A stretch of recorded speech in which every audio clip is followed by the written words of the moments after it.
The Indian judiciary has been rocked by a possible corruption scandal, an issue that's long been discussed but also long been ignored.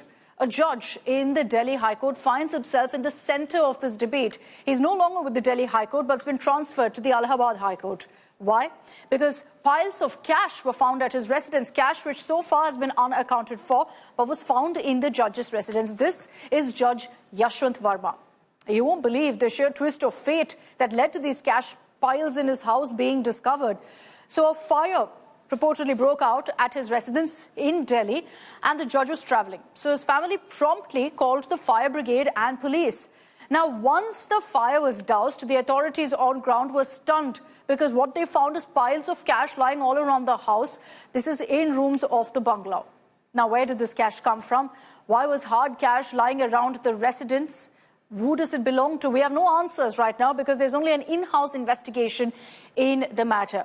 So because it's a sitting judge, there can be no police probe or any agency investigation. For now, the action taken against him is that he's been transferred to the Allahabad High Court. Despite the gravity of the charges, let's maintain here that it's an accusation, but still, looking at the gravity of that, this is the only action that's been taken against him. But mind you, that is always the case. And I'll explain that to you in a while of what is the process that's followed. So now there's a growing demand also for reform in the judiciary, that merely a collegium cannot decide what happens to their own colleagues. Let's get you some of these reactions. Transfer is a normal thing. This is not a stigma.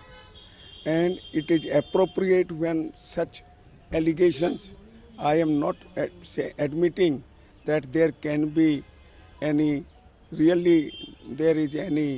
situation of corruption, because I feel sometimes some people who are not getting favorable result, they may also plant.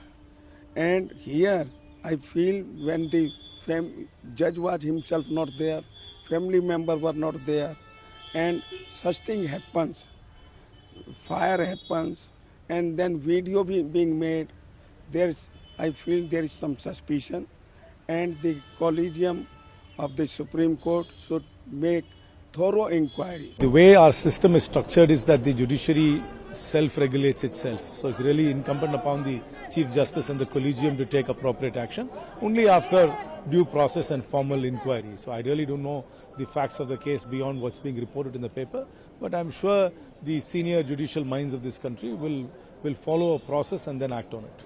Certainly, the issue of corruption within the judiciary is a very serious issue, and this is not something that has been articulated by senior counsel and lawyers in this country for the first time. It's been going on for years, and public statements have been made. So I think that it's time for the Supreme Court to start looking at issues of how the appointment process should take place, that it should be more transparent. So the judiciary self-regulating the judiciary, which has always been the case because that's the due process that's followed usually. Now, even the Bar Association of the Allahabad High Court has questioned why Justice Verma has only faced a transfer. They say more action should be taken. Remember, the Allahabad High Court is his parent court, which is why he's been transferred back there from the Delhi High Court. एक सामान्य कर्मचारी के घर पे 15 लाख रुपया मिलता है तो उसको जेल भेजते हैं। एक जज के घर पे 15 करोड़ रुपया कैश मिल रहा है, उसको घर वापसी का इनाम दिया जा रहा है। क्या हाईकोर्ट, इलाहाबाद हाईकोर्ट क्या डस्टबिन है, कचरा बिन है? करप्शन के खिलाफ हाईकोर्ट बार बिल्कुल स्ट्रांग फुटिंग पे खड़ा है। हम उसका स्वागत यहां नहीं होने देंगे। उनका ज्वाइनिंग अगर होती है, we will sine die the High Court, lawyers will abstain from work. So let's tell you all about this High Court judge, Justice Yashwant Verma, how long he's been a judge in the Delhi High Court, etc. It was in 2006 that Justice Verma was elevated as the special counsel for the Allahabad High Court. And for a year in 2013, he was the chief standing counsel for the UP government. In 2014, he was elevated as additional judge. 4 years ago, 2021, he was transferred to the Delhi High Court as a judge. And now, of course, with the cash stash found, he's been sent back to his parent court, the Allahabad High Court. And let's talk about some of the verdicts that Justice Verma has given, and some of these may stand out to you as those you know as well. The Unnao rape convict as well, Kuldeep Sengar, we all know of him. In February 2025, so just last month, he was granted bail on medical grounds for a medical procedure. You had Justice Verma on that particular bench. And then in May 2024, a bench led by Justice Verma again set aside an order in favor of Kalanidhi Maran in a SpiceJet dispute. This was in fact an arbitrary panel discussion in which this decision was set aside. Now again in March 2024, Congress had filed a plea before the Delhi High Court against the income tax reassessment proceedings. That plea was dismissed by in fact a bench led by also Justice Verma. November 2022, the CBI and ED were asked to go ahead and give all press notes, all communiques that they had sent out on the Delhi liquor scam based on a petition that was filed by Vijay Nair, who's one of the accused in this case of liquor scam. September 2022, Subramanian Swamy was told to hand over his Delhi bungalow in 6 weeks. Another case, another hearing in fact, that was taken up by Justice Verma. Justice Verma also ruled in September 2022 on the Shibu Soren case. The Lokpal proceedings against Shibu Soren were stayed by Justice Verma. In the same month of September 2022, details of sanction for prosecution under UAPA, according to Justice Verma, was exempt from the RTI. A petition was filed on this for documents, etc. With regards to sanction for prosecution under UAPA, it's exempt from the RTI is what Justice Verma ruled. So these were a series of court rulings that he's given. This is, remember, during his tenure in the Delhi High Court as a judge. Let's get you breaking news that's coming in now.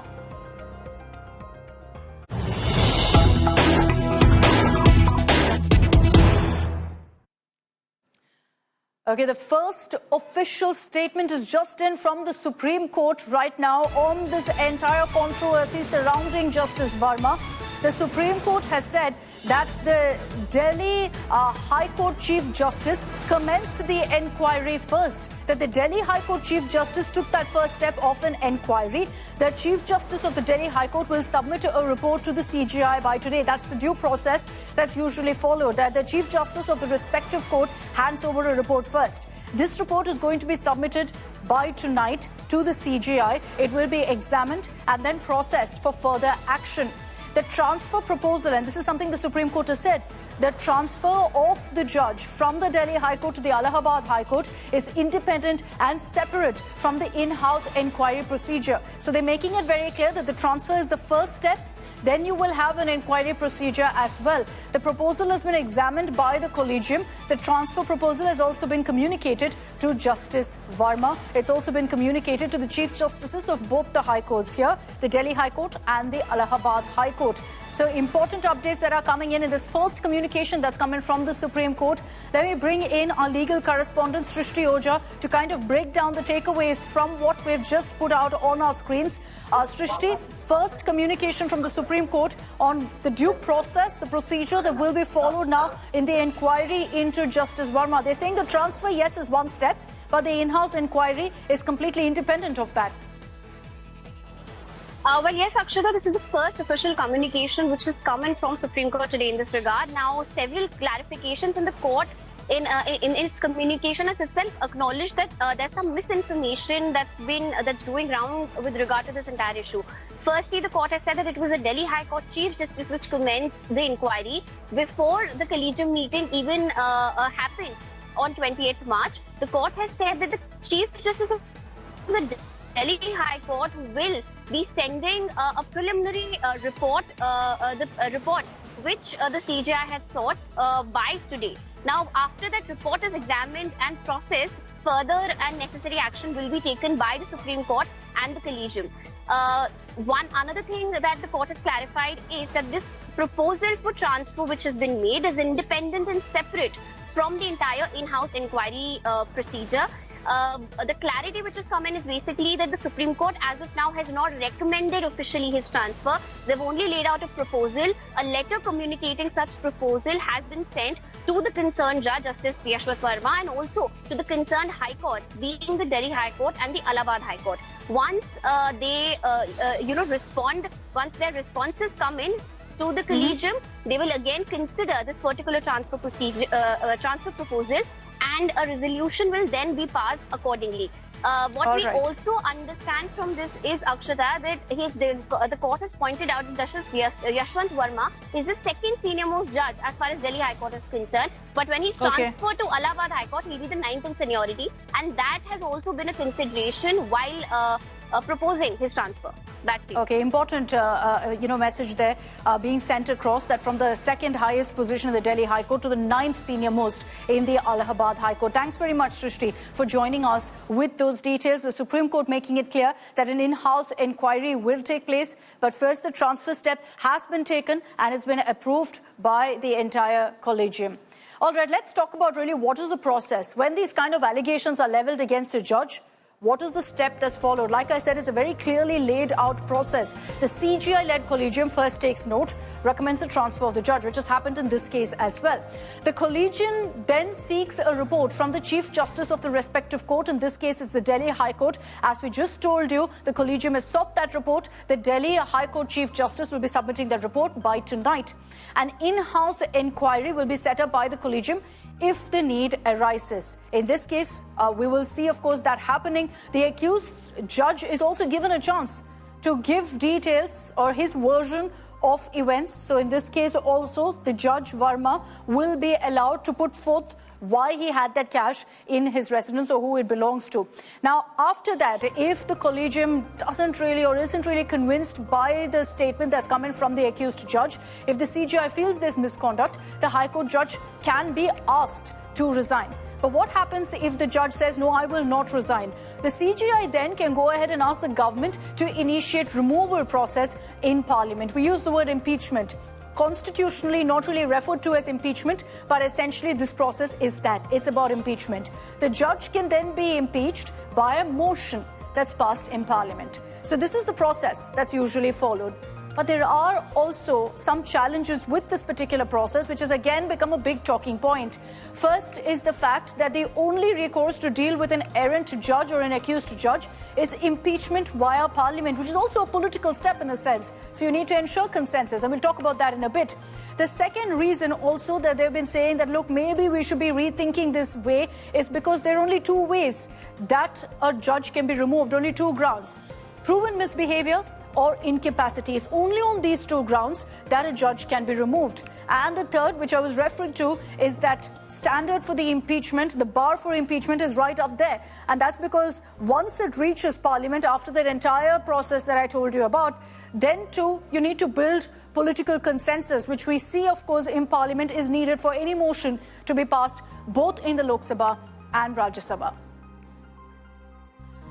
Have we seen this kind of a case before? Have we seen these kind of allegations against judges cropping up? 100%. India has seen many such cases. So I want to run you through some of these cases, what happened in them as well. What was the action that was taken? In 1976, Justice K. Veeraswamy, a charge sheet based on a complaint was filed against him. He was then the Chief Justice of the Madras High Court. Now, the charge sheet mentioned that the judge had accumulated disproportionate assets by means of Benami transactions. So CBI actually filed a disproportionate assets case against him in February 1976, following it up with a charge sheet the next year in 1977, by which time he had retired. But Justice Veeraswamy chose to challenge the action in the High Court. And in a 1991 hearing, this issue dragged on for quite some time. The Supreme Court held no FIR can be filed without a sitting judge, against a sitting judge without the CGI's approval. Now let's talk about the other case. Justice Soumitra Sen, found guilty of misappropriating over 33 lakhs. He was actually impeached by the Rajya Sabha but resigned days before the Lok Sabha was scheduled to discuss the motion. So the proceedings lapsed because Justice Sen had resigned. Let's tell you about another incident. That was in 1983, by the way. 1992, Justice V. Ramaswamy, who was then a Supreme Court judge, was accused of financial impropriety. The impeachment proceedings were initiated against him in 1993, the next year, on grounds of financial impropriety. The judge had actually put out a legal defense. He was defended, interestingly, by Kapil Sibal before a joint sitting of Parliament. So the motion, the impeachment motion, fell through. It failed. Justice Ramaswamy, therefore, didn't face impeachment. He retired a year later.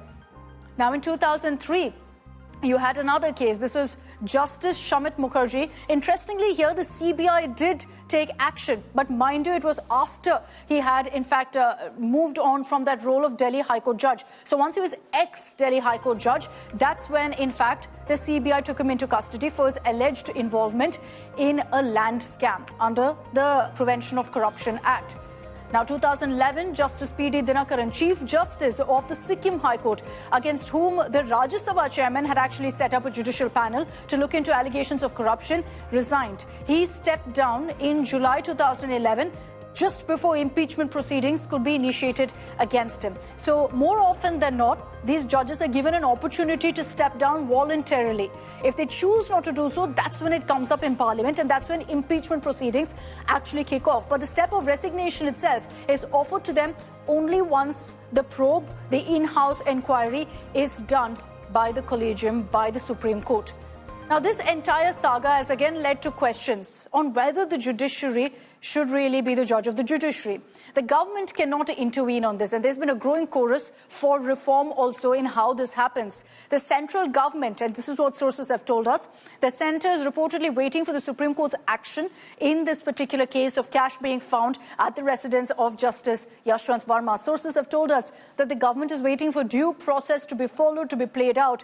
So if recommended impeachment motion, then this can be brought up against Justice Verma in Parliament. So this is the process. In this case, the government really cannot do much, which is why you've been seeing also the BJP going to social media, questioning whether a mere transfer is enough. So there is already this discourse that's playing out. But amid that, sources have told us very clearly that the central government is going to essentially adopt a wait-and-watch policy to see what really happens in this particular case in the Collegium in-house inquiry, and then they will figure out what are the next few steps. The only point in which actually this comes up for politicians, for ministers to discuss is directly in Parliament, when a motion is brought in, the impeachment motion that I referred to, in which case both Lok Sabha and Rajya Sabha will have to pass that motion for a judge to be dismissed, for him to be impeached. All right, we will track all the latest updates that come in on that, particularly the in-house inquiry that could happen against Justice Verma.